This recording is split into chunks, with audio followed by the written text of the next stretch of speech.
Hi, ಎಲ್ಲರೂ ಹೇಗಿದ್ದೀರಿ? ಚೆನ್ನಾಗಿದ್ದೀರಿ? ನಾನು ಚೆನ್ನಾಗಿದ್ದೀನಿ ರೀ. ಇವತ್ತು ನಾನು ನಿಮ್ಗೆ ಮನೆಯಲ್ಲೇ ಸಿಂಪಲ್ಲಾಗಿ ಎಗ್ ಪಫ್ ಹೇಗೆ ಮಾಡ್ಕೊಳ್ಳೋದು ಅಂತ ತೋರ್ಸಕ್ಕೆ ಬಂದೇನಿ ರೀ. ಭಾಳ ಸಿಂಪಲ್ಲಾಗಿ ನಾವು ಮನೆಯಲ್ಲೇ ಬೇಕ್ರಿ ಸ್ಟೈಲ್ ಎಗ್ ಪಫ್ ಮಾಡ್ಕೋಬೋದು. ಅದು ಹೆಂಗೆ ಅಂತ ಹೇಳ್ತೀನಿ ನೋಡಿರಿ. ನಾನಿಲ್ಲಿ ಒಂದು ಬಟ್ಲದಷ್ಟು ಮೈದಾ ಹಿಟ್ಟು ಮತ್ತು ಗೋಧಿ ಹಿಟ್ಟು ಎರಡೂ ಮಿಕ್ಸ್ ಮಾಡ್ಕೊಳಕತ್ತೀನಿ. ನೀವು ಬೇಕಾದರೆ ಮೈದಾ ಹಿಟ್ಟಾದರೂ ತೊಗೊಳ್ಳಿ, ಗೋಧಿ ಹಿಟ್ಟಾದರೂ ತೊಗೊಳ್ಳಿ. ನಾನೇ ಎರಡೂ ಮಿಕ್ಸ್ ಮಾಡ್ಕೊಳಕತ್ತೀನಿ, ಯಾಕಂದರೆ ಚೆನ್ನಾಗಿ ಬರುತ್ತೆ ಅಂಥೇಳಿ. ಮತ್ತು ಅದಕ್ಕೆ ಒಂದು ಸ್ವಲ್ಪ ಶುಗರ್ ಹಾಕಿ ಮತ್ತು ಒಂದು ಸ್ವಲ್ಪ ತುಪ್ಪ ಹಾಕಿ ಕಲಿಸ್ಬೇಕು ನೋಡಿರಿ. ಇನ್ನೊಂದು ಸಲ ಹೇಳ್ತೀನಿ ನೋಡಿರಿ. ಸ್ವಲ್ಪ ಮೈದಾ ಹಿಟ್ಟು, ಸ್ವಲ್ಪ ಗೋಧಿ ಹಿಟ್ಟು ಮತ್ತು ಶುಗರು, ಸ್ವಲ್ಪ ಉಪ್ಪು, ತುಪ್ಪ ಇವನ್ನೆಲ್ಲ ಮಿಕ್ಸ್ ಮಾಡಿ ಸ್ವಲ್ಪನೇ ನೀರು ಹಾಕ್ಕೊಂಡು ನೀವೇನು ಚಪಾತಿ ಹಿಟ್ಟಿಗೇನು ಕಲಿಸ್ಕೊತೀರಲ್ಲ ಹಂಗೆ ಕಲಿಸ್ಕೋಬೇಕ್ರಿ. ತುಂಬ ಚೆನ್ನಾಗಿ ಬರ್ತೈತೆ ರೀ. ಮನ್ಯಾಗ ಮಕ್ಳಿಗೆ ನೀವು ಮನ್ಯಾಗನೇ ಮಾಡ್ಕೋಬೋದು ನೋಡಿರಿ. ಆಮೇಲೆ 4 ತತ್ತಿ ನಾನು ಬೇಯಿಸಿ ಇಟ್ಕೊಂಡಿದ್ದೆ ಆಲ್ರೆಡಿ, ತೋರಿಸಿಲ್ಲ ನಾನು ವಿಡಿಯೋನ. ನೋಡಿ, ನಿಮ್ಗೆ ಎಷ್ಟು ತತ್ತಿ ಬೇಕಾಗ್ತದೆ ಅಷ್ಟು ತತ್ತಿನ ನೀವು ಬೇಯಿಸಿ ಇಟ್ಕೊಳ್ಳಿ. ಫಸ್ಟಿಗೆ ಒಂದು ಸಲ ಮಾಡಿ ಫ್ರೆಂಡ್ಸ್, ಚೆನ್ನಾಗಿ ಬಂತು ಅಂದರೆ ನೆಕ್ಸ್ಟ್ ಇನ್ನೊಂದು ಸಲ ಟ್ರೈ ಮಾಡ್ಬೋದು. ಇವಾಗ ನೋಡಿ, ಸ್ವಲ್ಪನೇ ನೀರು ಹಾಕ್ಕೊಂಡು ಕಲಿಸ್ಕೊಳ್ಳಿ. ತುಪ್ಪ ಇಲ್ಲ ಅಂದರೆ ಸ್ವಲ್ಪ ಎಣ್ಣೆನಾದರೂ ಹಾಕಿ ಕಲಿಸ್ಕೊಳ್ಳಿ. ಒಂದು 4 ಉಳ್ಳಿ ಆಗಬೇಕು ಫ್ರೆಂಡ್ಸ್. ಅವು ದೊಡ್ಡ 4 ಉಳ್ಳಿ ಮಾಡ್ಕೊಳ್ಳಿ. ಇವನ್ನು ತೋರಿಸ್ತೀನಿ ನಿಮಗೆ ಯಾವ ಥರ ಅಂತ. ನೋಡಿರಿ, ಈ ಥರ ಹಿಟ್ಟು ಕಲಿಸ್ಕೊಂಡು ಇಟ್ಕೊಂಬಿಡಿ. ತುಂಬ ಸಿಂಪಲ್ ಇದು, ಮನೆಯಲ್ಲೇ ನೀವು ಮಾಡ್ಕೋಬೋದು. ಈಗ ನೆಕ್ಸ್ಟು ಇದಕ್ಕೆ ಪಲ್ಯ ಮಾಡ್ಕೋಬೇಕು. ಇದಕ್ಕೆ ಒಂದು ಪ್ಲೇಟ್ ಮುಚ್ಚಿ ಎತ್ತಿಟ್ಬಿಡಿ. ಒಂದು 10-15 ನಿಮಿಷ ನೆನೆಲಿ. ಇದು ಇಲ್ಲಿ ಪಲ್ಯ ಮಾಡ್ಕೊಳಕತ್ತೀನಿ ನೋಡಿರಿ. ಇದನ್ನು ಅಷ್ಟು ವಿಡಿಯೋ ನನಗೆ ತೋರ್ಸೋಕ್ಕಾಗಲಿಲ್ಲ, ಆದರೆ ಹೇಳಿಬಿಡ್ತೀನಿ ಏನೇನು ಬೇಕು ಅಂತ. ಸ್ವಲ್ಪ ಈರುಳ್ಳಿ ಮತ್ತು ಖಾರ ಪುಡಿ, ಅರಿಶಿಣ ಪುಡಿ ಇಷ್ಟು ಹಾಕ್ಕೊಂಡು ಕಲಿಸ್ಕೊಂಡು ತತ್ತಿ 1-2 ತತ್ತಿ ಒಡೆದು ಹಾಕ್ಕೊಂಬಿಡ್ರಿ. ಅದಕ್ಕೆ ಪಲ್ಯ ರೆಡಿ ಆಕತಿ ಅಷ್ಟೇ ನೋಡಿರಿ. ಈರುಳ್ಳಿ ಬೆಂದ ಮೇಲೆ ಒಂದು ಸ್ವಲ್ಪ ಖಾರ ಪುಡಿ ಮತ್ತು 1-2 ಎಗ್ ಒಡೆದು ಅದಕ್ಕೆ ಹಾಕಿಬಿಡಿ. ಅದಕ್ಕೆ ನಾವು ಮಸಾಲ ಬೇಕಲ್ಲ, ಮಸಾಲ ರೆಡಿ ಮಾಡ್ಕೊಂಡ್ವಿ. ಈಗ ಸ್ವಲ್ಪ ಬೆಣ್ಣೆ ತೊಗೊಳ್ಳಿ ಫ್ರೆಂಡ್ಸ್. ಬೆಣ್ಣೆ ಮತ್ತು ಸ್ವಲ್ಪ ಮೈದಾ ಹಿಟ್ಟು, ಸ್ವಲ್ಪ ಬೆಣ್ಣೆ ಮತ್ತು ಮೈದಾ ಹಿಟ್ಟು ಎರಡು ಮಿಕ್ಸ್ ಮಾಡಿ ಇಟ್ಕೊಂಬಿಡಿ ನೀವು. ನೋಡಿ, ಸ್ವಲ್ಪ ಬೆಣ್ಣೆ ಮತ್ತು ಸ್ವಲ್ಪ ಮೈದಾ ಹಿಟ್ಟು ಮತ್ತು ಎಣ್ಣೆ 3 ಮಿಕ್ಸ್ ಮಾಡಿ ಇಟ್ಕೊಳ್ಳಿ ನೀವು. ಯಾಕಂದರೆ ಇದೇ ಈಗ ನಮಗೆ ಬೇಕಾಗಿರೋದು ಮೇನು. 3 ಮಿಕ್ಸ್ ಮಾಡಿ ಒಂದು ಸೈಡ್ ಎತ್ತಿಟ್ಕೊಂಬಿಡಿ. ಅದು ಏನಕ್ಕೆ ಅಂತ ನಿಮಗೆ ನಾನು ಮುಂದೆ ಹೇಳ್ತೀನಿ. ಪಲ್ಯ ಇನ್ನೊಂದು ಸಲ ಹೇಳ್ತೀನಿ ನೋಡಿರಿ. ನಾನು ಅದಕ್ಕೆ ಪಲ್ಯಕ್ಕೆ ನೀವು ಎಣ್ಣೆ ಕಾಯಕ್ಕಿಟ್ಟು ಸಾಸಿವೆ ಜೀರಿಗೆ ಏನು ಹಾಕೋಕ್ಕೆ ಹೋಗ್ಬೇಡ್ರಿ. ಈರುಳ್ಳಿ ಹಾಕಿ ಮತ್ತು ಖಾರ ಪುಡಿ, ಉಪ್ಪು, ಗರಂ ಮಸಾಲ, ಅರಿಶಿಣ ಪುಡಿ ಮತ್ತು 1-2 ತತ್ತಿನ ಅದಕ್ಕೆ ಒಡೆದು ಕೊತ್ತಂಬರಿ ಹಾಕಿಬಿಟ್ಟು ಕಲಸಿ ಪಲ್ಯ ಮಾಡ್ಕೊಂಡು ಇಟ್ಕೊಂಬಿಡಿ. ನಂಗೆ ಅದು ವಿಡಿಯೋ ಮಾಡೋಕ್ಕಾಗಲಿಲ್ಲ ನೋಡಿರಿ. ಇವಾಗ ನಾನು ಉಳ್ಳಿ ಮಾಡ್ಕೊಳಕತ್ತೀನಿ ನೋಡಿರಿ. ಎಷ್ಟು ಉಳ್ಳಿ ಮಾಡ್ಕೊಂಡಿದ್ದೀನಿ ಅಂದರೆ ನಾನು 4 ಉಳ್ಳಿ ಮಾಡ್ಕೊತೀನಿ ರೀ. ಅಷ್ಟು ಹಿಟ್ಟಿನಾಗ 4 ಉಳ್ಳಿ ಮಾಡ್ಕೊತೀನಿ. ನಿಮ್ಗೆ ಗೊತ್ತಾಗುತ್ತೆ. ಒಂದು ನಿಂಬೆ ಹಣ್ಣಿನಷ್ಟು ಗಾತ್ರದಷ್ಟು ತೊಗೊಳ್ಳಿ. ನೋಡಿರಿ, ಈ ಥರ 4 ಉಳ್ಳಿ ಮಾಡ್ಕೋಬೇಕು ಸಾಕು. ಅದು ಒಂದು ಚಪಾತಿ ಒಳಗೆ ನಾವು ಎಗ್ ಪಫ್ ಮಾಡ್ಕೊಳ್ಳೋದು. ಹಾಗಾಗಿ ನಾನು ಹೇಗೆ ಮಾಡ್ತೀನೋ ಆ ಥರ ತೋರ್ಸಕತ್ತೀನಿ. ನೀವು ಬೇಕಾದ್ರೆ ಒಂದೊಂದೇ ಪೀಸ್ ಮಾಡ್ಕೋಬೋದು. ನೀವು ಒಮ್ಮಟ್ಟಿಗೆ ಆಕತ್ತಿ ಅನ್ನೋ ಉದ್ದೇಶಕ್ಕೆ ನಾನು 5 ಉಳ್ಳಿ ಮಾಡ್ಕೊಂಡೆ ನೋಡಿರಿ. ಈಗ 5 ಉಳ್ಳಿ ಆದ್ವಲ್ರಿ. 5 ಉಳ್ಳಿನೂ ನಾನು ಚಪಾತಿ ಹೆಂಗೆ ಲಟ್ಟಿಸ್ಕೊತೀವಿ ನೋಡಿರಿ, ಹಂಗೆ ಲಟ್ಟಿಸ್ಕೊಂಬಿಡ್ರಿ. ಈ ಕಡೆ ದಪ್ಪನೂ ಅಲ್ಲ, ಈ ಕಡೆ ತೆಳ್ಳಗಲ್ಲ.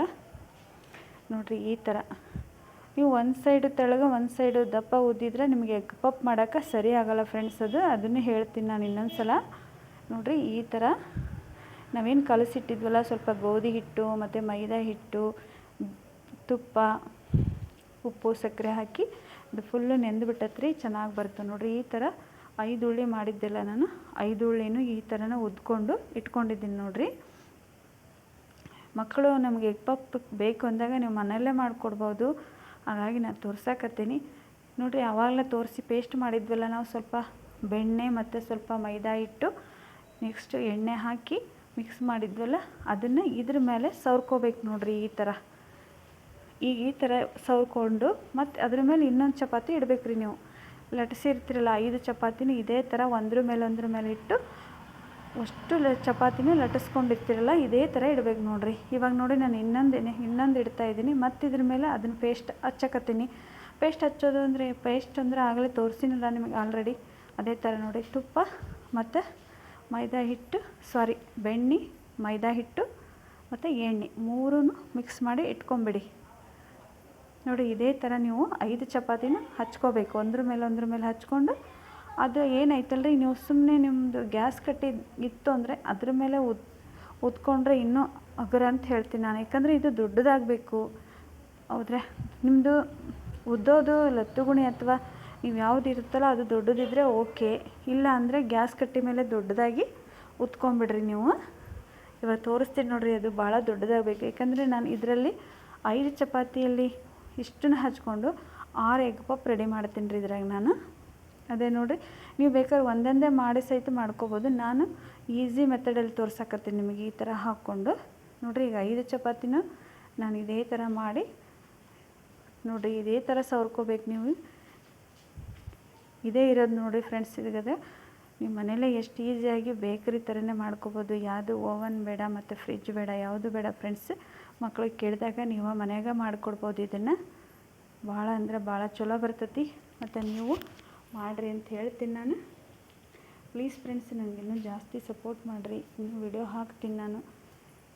ನಿಮ್ಗೆ ಯಾವ ಥರ ವೀಡಿಯೋಸ್ ಬೇಕು ಅಂತ ನಂಗೆ ಕಮೆಂಟ್ ಬಾಕ್ಸಲ್ಲಿ ಹೇಳಿ. ನಾನು ಅದೇ ಥರ ನಿಮಗೆ ರೆಸಿಪಿ ಮಾಡಿ ತೋರಿಸ್ತೀನಿ ನನಗೆ ಆದರೆ. ನೋಡಿ ಇವಾಗ ನಾನು ಮೇಲ್ಗಡೆ ಸ್ವಲ್ಪ ಮೈದಾ ಹಿಟ್ಟು ಉದುರಿಸ್ಕೊಳಕತ್ತೀನಿ. ಮೈದಾ ಹಿಟ್ಟು ಇಲ್ಲ ಗೋಧಿ ಹಿಟ್ಟು ತೋರಿಸ್ತೀನಿ ನೋಡಿ ಫ್ರೆಂಡ್ಸ್. ಯಾವ ಥರ ನೀವು ಲಟ್ಟಿಸ್ಕೋಬೇಕು ಅಂದರೆ ಅದನ್ನು ತುಂಬ ದೊಡ್ಡದಾಗಬೇಕು. ಅದು ಗೊತ್ತಾಯ್ತಾ ಫ್ರೆಂಡ್ಸ್? ಈ ತೆಳ್ಳಗಲ್ಲ ಮತ್ತು ದಪ್ಪಗಲ್ಲ, ನಿಮಗೆ ಗೊತ್ತಾಗುತ್ತಲ್ಲ, ಮೀಡಿಯಮ್ ಸೈಜ್ ನೋಡಿರಿ. ಅದಕ್ಕೆ ನಿಮಗೆ ಗ್ಯಾಸ್ ಕಟ್ಟಿ ಇತ್ತು ಅಂದರೆ ಗ್ಯಾಸ್ ಕಟ್ಟಿ ಮೇಲೆ ದೊಡ್ಡದಾಗಿ ಉದ್ಕೊಂಬಿಡಿ ಅಂತ ಹೇಳ್ತೀನಿ. ನೋಡಿ ಇನ್ನೂ ದೊಡ್ಡದಾಗಿ ಮಾಡಿ ತೋರಿಸ್ತೀನಿ ನಾನು. ಇದರಲ್ಲಿ ಏನಿಲ್ಲ ಅಂದರೂ ಎಗ್ ಪಪ್ಪು 6 ಆಗ್ತಾವೆ, ತೋರಿಸ್ತೀನಿ ಅದು ಎಷ್ಟು ಅಂತಂದು. ಇವಾಗ ನೋಡಿ ಈ ಥರ ನಾನು ದೊಡ್ಡದಾಗಿ ಲಟ್ಟಿಸ್ಕೊಂಬಿಟ್ಟೆ. ಗ್ಯಾಸ್ ಕಟ್ಟಿ ಮೇಲೆ ಲಟ್ಟಿಸ್ಕೊಂಡೆ ಫ್ರೆಂಡ್ಸ್ ನಾನು. ನೀವು ಗ್ಯಾಸ್ ಕಟ್ಟಿ ಮೇಲೆ ಲಟ್ಟಿಸ್ಕೊಳ್ರಿ ಅಂತ ಹೇಳ್ತೀನಿ. ನೋಡಿರಿ ಇಷ್ಟು ದೊಡ್ಡದಾಗಬೇಕದು. ಈ ಥರ ದೊಡ್ಡದು ಮಾಡಿಕೊಂಡು ನೋಡಿ ಈ ಥರ ಲಟ್ಟಿಸ್ಕೋಬೇಕು ನೀವು ಅದನ್ನು. ಒಂದು ಸೈಡು ದಪ್ಪ ಒಂದು ಸೈಡು ತೆಳ್ಳಗೆ ಉದ್ದಕ್ಕೆ ಹೋಗ್ಬೇಡ್ರಿ. ಮೀಡಿಯಮ್ ಸೈಜ್ನಾಗ ಉದ್ದಬೇಕ್ರಿ. ಯಾಕಂದರೆ ನೀವು ಎಗ್ ಪಪ್ ಏನು ತುಂಬ್ತಿರಲ್ಲ ಆವಾಗ ಅದು ಹಿಡ್ಕೊಂಬಿಡ್ತೈತಿ. ಮತ್ತು ಎಣ್ಣೆಯಾಗೂ ನಿಮಗೆ ಕರಿಯೋಕ್ಕಾಗಂಗಿಲ್ಲ, ಒಡ್ಕೊಂಬಿಡ್ತೈತಿ. ನೋಡಿರಿ ಸೈಡಿಗೆ ನೀವು ಎಷ್ಟು ಇರುತ್ತಲ್ಲ ಅದನ್ನು ಕಟ್ ಮಾಡ್ಕೊಳ್ರಿ. ಅದ್ರಾಗ ನೀವು ಬೇಕಾದ್ರೆ ಚಪಾತಿ ಲಟ್ಟಿಸ್ಕೋಬೋದು. ನೋಡಿ ಏನಾದರೂ ಮಾಡ್ಕೋಬೋದು, ವೇಸ್ಟ್ ಆಗೋಲ್ಲ ಅದು ಹಿಟ್ಟು. ಅದ್ರಾಗ ಚಪಾತಿ ಲಟ್ಟಿಸ್ಕೊಳ್ರಿ, ಇಲ್ಲ ಪೂರಿನಾದರೂ ಲಟ್ಟಿಸ್ಕೋಬೋದು. ನೆಕ್ಸ್ಟ್ ಈ ಕಡೆ ಎಲ್ಲ ವೇಸ್ಟ್ ಇರೋದು ಹಿಟ್ಟು ತೆಗಿತೀನಿ ನೋಡಿರಿ ನಾನೀಗ. ಈ ಥರ ಕಟ್ ಮಾಡ್ಕೋಬೇಕ್ರಿ ನೀವು. ನೋಡಿ ಆ ಕಡೆ ಈ ಕಡೆ ವೇಸ್ಟ್ ಏನಿರುತ್ತಲ್ಲ ಫ್ರೆಂಡ್ಸ್, ನಮಗೆ ಬೇಡವಾಗಿರೋದನ್ನು ಎತ್ತಿ ಕಟ್ ಮಾಡಿಟ್ಬಿಡಿ ಈ ಥರ. ನೋಡಿ ಇವಾಗ ಈ ಥರ ನೀವು ಮಧ್ಯಭಾಗದಾಗ 2 ಭಾಗ ಕಟ್ ಮಾಡ್ಕೋಬೇಕ್ರಿ. ಈಗ ಎಷ್ಟು ಆಗ್ತಾವಂತ ನಿಮಗೆ ತೋರಿಸ್ಬಿಡ್ತೀನಿ ನೋಡಿರಿ. ನಾನು ಎಗ್ ಪಪ್ಪು ನೋಡಿರಿ ನಾನು 6 ಎಗ್ ಪಪ್ ರೆಡಿ ಮಾಡಿದ್ದು ನೋಡಿರಿ ಒಮ್ಮೆಗೆ. ನೋಡಿ ಫ್ರೆಂಡ್ಸ್ 6 ಎಗ್ ಪಪ್ ರೆಡಿ ಮಾಡಿದೆ. ಇವಾಗ ನಾನು ಅದಕ್ಕೇನು ಮಾಡ್ತೀನಿ ಅಂದರೆ ಆವಾಗಲೇನು ಮಾಡಿಟ್ಕೊಂಡಿದ್ವಲ್ಲ ನಾವು ಪಲ್ಯನ, ಆ ಪಲ್ಯನ ಇದಕ್ಕೆ ತುಂಬ್ತೀನಿ ರೀ. ಇಷ್ಟು ಒಮ್ಮೆಗೆ ತುಂಬ್ಕೊಂಡು ಇಟ್ಕೊಂಬಿಡಿ. ಈ ಪಲ್ಯ ನೀವು ಇದಕ್ಕೆ ತುಂಬಿ ನೋಡಿ. ತುಂಬ ಸಿಂಪಲ್ ಇದೆಯೇನು, ಭಾಳ ಏನು ಕಷ್ಟಪಡಬೇಕಾಗಿಲ್ಲ. ನೀವು ಮಕ್ಕಳು ಕೇಳಿದಾಗ ಬೇಗ ಮಾಡ್ಕೊಂಡು ನೀವು ಇದಕ್ಕೆ ಪಲ್ಯ ಒಳಗಡೆ ಬೇಕಾದ್ರೆ ಎಗ್ ಹಾಕ್ಕೋಬೋದು. ಇಲ್ಲಾಂದರೆ ಬೇಡ ಅಂದರೆ ಸ್ಕಿಪ್ ಮಾಡಿಕೊಡ್ರಿ. ನಾನು ಚೆನ್ನಾಗಿ ಬರುತ್ತೆ ಅಂತ ಎಗ್ ಹಾಕಿನಿ, ನಿಮಗೆ ತೋರ್ಸೋಕ್ಕೂ ಆಗಲಿಲ್ಲ. ಮತ್ತು ನೋಡಿ ನಾನು 3 ಎಗ್ ಬೇಯಿಸಿಟ್ಕೊಂಡಿದ್ದೆ. 3 ಎಗ್ ಬೇಯಿಸಿಟ್ಕೊಂಡ್ರೆ ಅರ್ಧ ಎಗ್ ಅಷ್ಟೇ ನಾವು ಒಂದು ಎಗ್ ಪಪ್ಪಿಗೆ ಹಾಕ್ತೇವಲ್ಲ, ಕರೆಕ್ಟ್ ಆಗುತ್ತೆ ನೋಡಿ. 3 ಎಗ್ ಬೇಯಿಸಿಟ್ಕೊಂಡಿದ್ದೆ ನಾನು. ಅವನು ಪೀಸ್ ಮಾಡಿದ್ದೆ, ತೋರ್ಸೋಕ್ಕಾಗಿಲ್ಲ ನನಗೆ. ನಿಮಗೇನಾದರೂ ಡೌಟ್ಸ್ ಇದ್ದರೆ ಬೇಕಿದ್ದರೆ ಕಮೆಂಟ್ ಬಾಕ್ಸಲ್ಲಿ ಹಾಕಿ ಫ್ರೆಂಡ್ಸ್. ನಾನು ನೋಡಿ ಈ ಥರ ಇವಾಗ ಸ್ವಲ್ಪ ಮೈದಾ ಹಿಟ್ಟು ನೀರು ಕಲಿಸ್ಕೋಬೇಕು. ಮೈದಾ ಹಿಟ್ಟು ನೀರು ಕಲಿಸ್ಕೊಂಡು ಸುತ್ತಲೂ ಈ ಥರ ಪೇಸ್ಟ್ ಅಂಟಿಸ್ಬೇಕು. ನೀವು ಕರ್ಚಿಕಾಯಿ ಮತ್ತು ಕರಿಗಡುಬಿಗೆ ಹೆಂಗೆ ಮಾಡ್ತಿರಲ್ಲ ಫ್ರೆಂಡ್ಸ್, ಅದೇ ಥರನ ಮಾಡ್ಬೇಕು ನೋಡಿರಿ. ಅದೇ ಥರನ ಇಷ್ಟಕ್ಕೂ ನೀವು ಹಿಟ್ಟು ಹಚ್ಕೋಬೇಕು. ಯಾಕಂದರೆ ಹಿಡಿಯೋ ಚಾನ್ಸಸ್ ಇರುತ್ತೆ ಮತ್ತು ಅದು ನೀವು ಅಲ್ಲಿ ಕರಿಯೋಕೆ ಹಾಕಿದಾಗ ಒಡ್ಕೊಂಬಿಡ್ತೈತಿ. ಹಾಗಾಗಿ ಈ ಥರ ಪೇಸ್ಟ್ ಸುತ್ತಿಗೂ ಹಚ್ಕೊಂಬಿಡಿ. ನೋಡಿ ಎಷ್ಟು ಸಿಂಪಲಾಗಿ ಎಗ್ ಪಪ್ ಮಾಡ್ಕೋಬೋದು ಅಂತ. ನೋಡಿ ನಾನು ಇವಾಗ ಅದನ್ನು ತುಂಬಿ ಸಹ ತೋರ್ಸಕತ್ತೀನಿ. ನಾನು 6 ಎಗ್ ಪಪ್ ರೆಡಿ ಮಾಡಿದ್ದೀನಿ. ನೋಡಿ ನಿಮ್ಮ ಮನೇಲಿ ಎಷ್ಟು ಜನ ಇರ್ತಾರಲ್ಲ ಅಷ್ಟು ಜನ ನೀವು ನೋಡಿ ಮಾಡ್ಕೊಳ್ಳಿ. ನೋಡಿ ಈ ಥರ ತುಂಬ್ಕೋಬೇಕು. ನಿಮ್ಗೆ ಗೊತ್ತಾಗುತ್ತಲ್ಲ ನೀವು ಹೆಂಗೆ ಕರಿಗಡುಬು ಮತ್ತು ಕರ್ಚಿಕಾಯಿ ತುಂಬ್ತಿರಲ್ಲ ಫ್ರೆಂಡ್ಸ್, ಅದೇ ಥರನ ನೋಡಿರಿ. ಸುತ್ತಲೂ ಹೆಂಗೆ ನೀವು ಪೇಸ್ಟ್ ಹಚ್ಚಿರ್ತೀರ ಅದನ್ನು ಸೈಡ್ ಫೋಲ್ಡ್ ಮಾಡಿದ್ರೆ ಆಯ್ತು ನೋಡಿರಿ. ನೋಡಿ ಫ್ರೆಂಡ್ಸ್, ಈ ಥರ ತಕ್ಕೊಂಡು ಇದನ್ನ ಈ ಥರ ಫೋಲ್ಡ್ ಮಾಡಿ ಫುಲ್ ಆ ಕಡೆ ಈ ಕಡೆ ಎಲ್ಲ ಮಡಚಿ ಬಿಡಬೇಕು ನೋಡಿರಿ. ಇಷ್ಟ ಸಿಂಪಲ್ ರೀ ಫ್ರೆಂಡ್ಸ್ ಇದು ಎಗ್ ಪಪ್ಪು. ಮತ್ತು ಮಕ್ಕಳಿಗೆ ಮಾಡಿಕೊಡ್ತೀರಿ ಅಂದ್ಕೊತೀನಿ ಕೇಳಿದಾಗ. ಇವಾಗ ನಾನು ಒಂದು ಬಾಣಲೆಗೆ ಹಾಕಿ ಕರೆದು ತೋರಿಸ್ಬಿಡ್ತೀನಿ. ಕುರು ಎಗ್ ಪಪ್ಪು ರೆಡಿ ಆಗ್ಯಾವ್ರಿ. ನೀವು ಒಂದು ಸಲ ಮಾಡಿ ತೋರಿಸ್ಕೊಳ್ರಿ. ಏನಾದರೆ ಡೌಟ್ ಇದ್ದರೆ ಕಮೆಂಟ್ ಬಾಕ್ಸಲ್ಲಿ ಹಾಕಿರಿ, ನಾನು ರಿಪ್ಲೈ ಮಾಡ್ತೀನಿ. ತುಂಬ ಸಿಂಪಲ್ ಆಗಿರುವಂಥ ಎಗ್ ಪಪ್ಪು ರೆಡಿ ಆಗ್ಯಾವ್ರಿ. ಬನ್ನಿ ಮತ್ತು ಇನ್ಯಾಕೆ ತಡ, ನೀವು ಎಗ್ ಪಪ್ ತಿನ್ನಿರಿ ಅಂತೀನಿ, ಮತ್ತು ನೀವು ಮಾಡ್ಕೊಳ್ರಿ ಅಂತಲೂ ಹೇಳ್ತೀನಿ. ನಾನು ನೆಕ್ಸ್ಟ್ ರೆಸಿಪಿಯೊಂದಿಗೆ ನಿಮಗೆ ಮತ್ತೆ ಸಿಗ್ತೇನೆ ರೀ. ಟೇಕ್ ಕೇರ್, ಬಾಯ್.